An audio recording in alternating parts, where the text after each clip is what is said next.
Welcome to Solve It Simple, where we are going to learn simple ways to solve the math questions of NCERT syllabus. In this video, we are going to learn the properties of angles formed when parallel lines are intersected by a transversal. Let's learn the concepts of parallel lines and transversal. A line which intersects two or more lines at distinct point is called a transversal. A line which intersects two or more lines at distinct points is called a transversal. And here we have two lines, M and N, intersected by a line L. So L is a transversal, and here we have M and N as the parallel lines. Let's observe the pair of angles formed when the parallel lines are intersected by a transversal. We see that at the point of intersection here and here we have the angles formed. The different angles are formed here. Let's name them one by one. So let's name this angle as, you see this angle, angle 1. We have the next angle as angle 2. This is angle 3, and here we have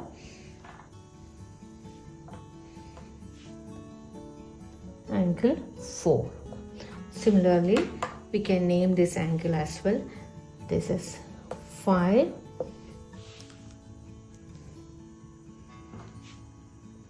6, 7 and 8. So 1, 2, 3, 4, 5, 6, 7 and 8. There are 8 angles which are formed at the point of intersection by this transversal. You have also learned about the properties of these angles which are formed when parallel lines are intersected by a transversal. What are the type of angles which you have learned before? Let's revise them one by one.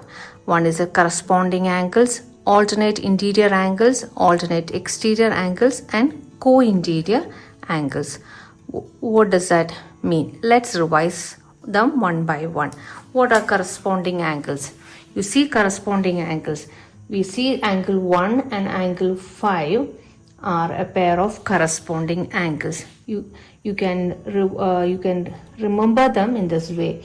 These angle 1 and angle 5 are on top of the parallel line, above the parallel line. On the first line M we have angle 1, and second line N we have angle 5 above the parallel line. So you have learned before in your previous class, angle 1 is equal to angle 5, the first pair of corresponding angles. Similarly, what are the other pair of corresponding angles? We have angle 2 and angle 6. So we can write angle 2 is above the parallel line M, angle 6 is above the parallel line N, and on the right side of the transversal. So these two are the corresponding angles which are congruent. So we can write, or we say angle 2 is equal to angle 6. So name the other. Can you name the other angles, the corresponding angles, the pair of corresponding angles?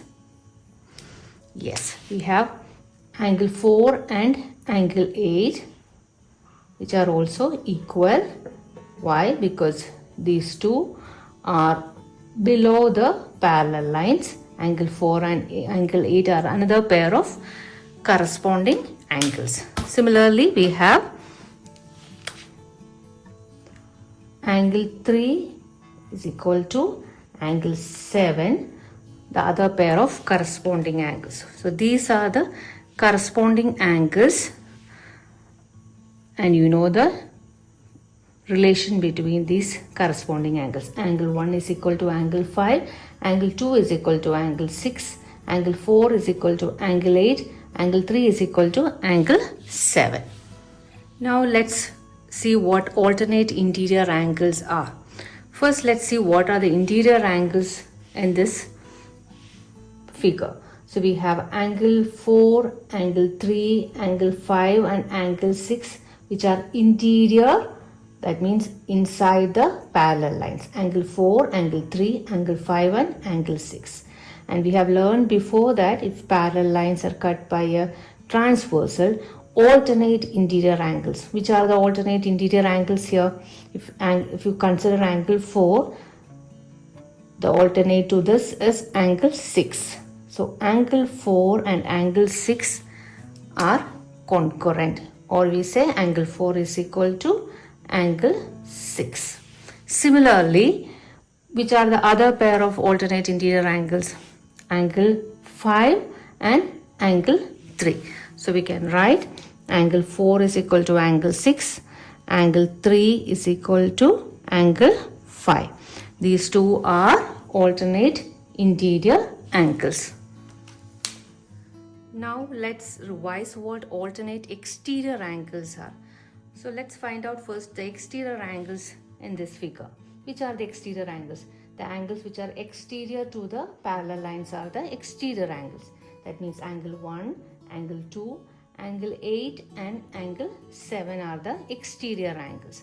Now which are the alternate exterior angles? That means which lie on the opposite sides. So we can say angle 1 and angle 7 are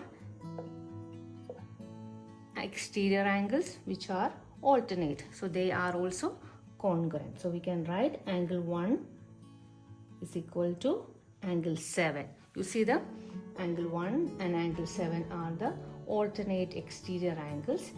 And which are the other pair of exterior angles? 8 and 2, which are alternate as well. So angle 2 is equal to angle 8. Angle 2 is equal to angle 8. The last one is the co-interior angles, the pair of angles which are interior angles on the same side of the transversal. Let's check how it is done. So we have this transversal, we have the angles on the same side, and that too the interior angles. So which are the angles here? On the same side of the transversal we have angle 4 and angle 5, and you can see that this forms a straight angle. So what is the value for a straight angle? Angle 4 and angle 5. So we can say that angle 4 plus angle 5 are supplementary angles. That means angle 4 plus angle 5 is 180 degree. This forms a straight angle. So angle 4 and angle 5 are supplementary angles, or angle 4 plus angle 5 is equal to 180 degree. So these angles are called co-interior angles, or interior angles on the same side of the transversal. So which are the other pair of angles which lie on the same side of the transversal? Can you find them? Yes, 3 and 6 is on the other side of the transversal, which are the interior angles. So co-interior angles are supplementary. So which are the co-interior angles here? Angle 3 plus angle 6 is equal to 180 degree. So these are the properties of the angles formed when two parallel lines are intersected by a transversal.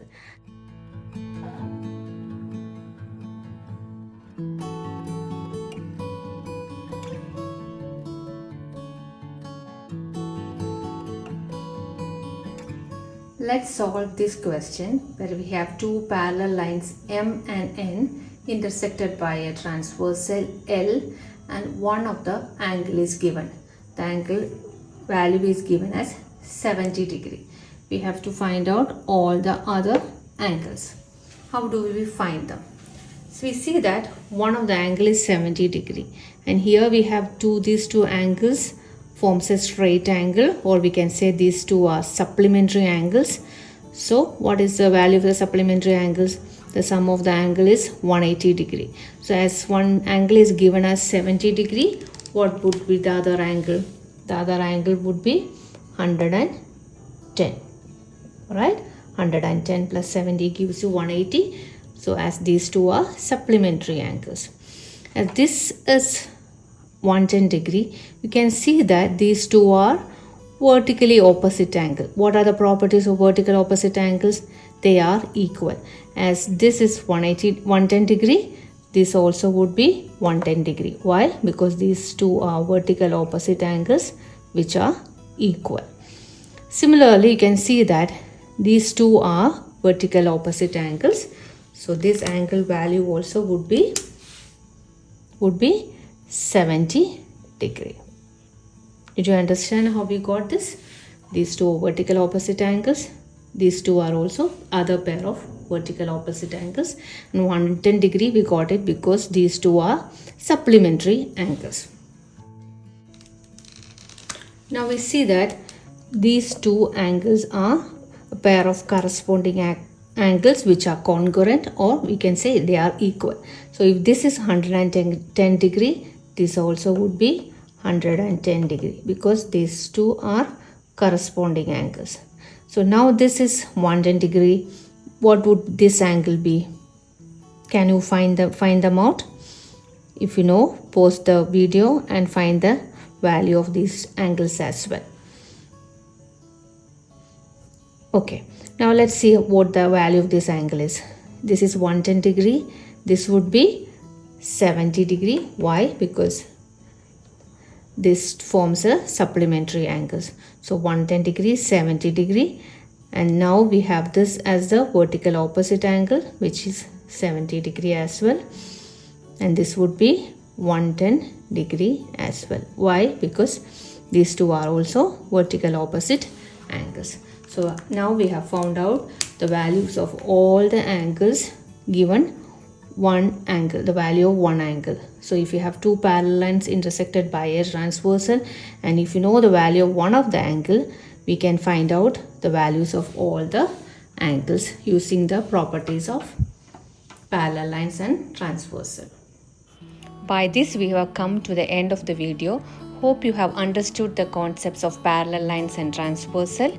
Solve more questions to reinforce the topic and enjoy learning. See you in the next video. Until then, take care and bye.